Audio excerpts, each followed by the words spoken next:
क्यों दिया माता पार्वती ने गौ माता को जूठन खाने का श्राप। तीज का दिन था और माता पार्वती ने तीज का व्रत रखा था, लेकिन जब पार्वती माता ने व्रत खोलने के समय हुआ तब भगवान शिव को उनके साथ थोड़ी हंसी ठिठोली करने का मन हुआ और माता पार्वती को चिढ़ाने के लिए कहीं छिप गए। अब माता पार्वती के व्रत खोलने का समय था, इसलिए वह भगवान शिव को ढूंढ रही थी। उन्होंने शिव जी को हर दिशा में हर जगह ढूंढा, गुफा, जंगल, पहाड़, लेकिन माता पार्वती को शिव जी कहीं नहीं मिले और अंत में थक हार कर माता पार्वती एक खाली मैदान में बैठ गईं और शिव जी के आने का इंतज़ार करने लगी। समय बीतता गया लेकिन भोलेनाथ नहीं आए। फिर माता पार्वती ने सोचा, भगवान शिव तो समग्र सृष्टि के नाथ हैं, उन्हें कहाँ क्या हो रहा है सब पता होता है और ऐसे में वह पार्वती माँ को पूजा करते हुए भी जरूर देख लेंगे और अपने आप ही प्रकट हो जाएंगे। यही सोचकर माता पार्वती ने एक मिट्टी का शिवलिंग बनाया और उसकी पूजा करने लगी। और जैसे कि माता पार्वती ने सोचा था वैसे ही भगवान शिव यह सब कुछ अदृश्य होकर देख रहे थे, मन ही मन मुस्कुरा रहे थे। और जैसे ही माता पार्वती ने पूजा संपन्न हुई, शिवजी वहाँ प्रकट हुए। माता पार्वती को चिढ़ाते हुए बोले, देवी आपने तो अकेले ही पूजा कर ली, आप मेरी प्रतीक्षा भी नहीं की, ऐसा क्यों?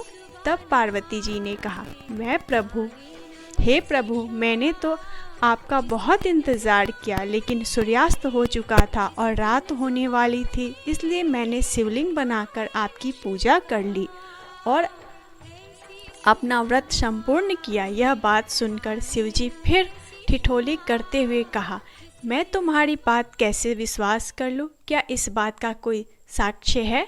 तब माता पार्वती ने थोड़ी दूर एक गाय को खड़े देखा।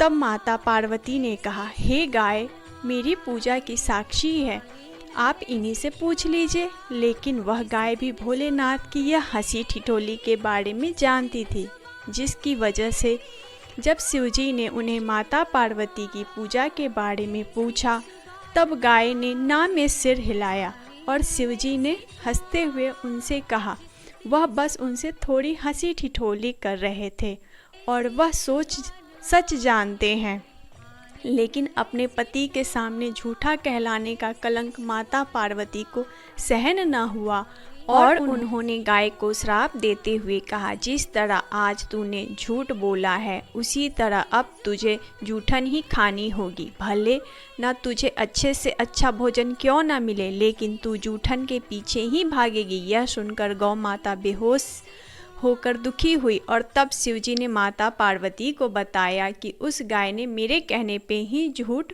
बोला था और उसका इसमें कोई दोष नहीं है। यह बात सुनकर माता पार्वती को अपने श्राप पर बहुत दुख हुआ और उन्होंने गौ माता को यह आशीर्वाद दिया कि वह दिव्य जन्मों में जन्मी हैं और उनके सभी गुण जैसे हैं वैसे ही रहेंगे, लेकिन उनका दिया हुआ श्राप अब नहीं टल सकता।